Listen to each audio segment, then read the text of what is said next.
হ্যাঁ হ্যাঁ সেক্টর দিবই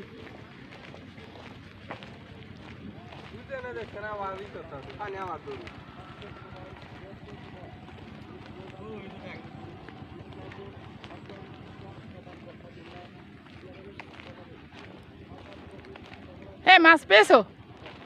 মাছ পাইছো? মাছ পাইনি। মাছ পান নাই? এখানে সর্বমোট কয়টা জাল আছে? জাল ভুল আছে না, রাত 2টা 3টা 4টা 5টা 6টা 7টা 8টা 9টা 10টা 11 12টা। বন্যার পানিতে জাল থাকলে কি কোনো মাছ নাই, ডুবু ডুবু এর মধ্য থেকে সবাই মাছ ধরা নিয়ে ব্যস্ত ছিল। আমরা সেই মুহূর্তে কিছু ছবি তুলে নিলাম।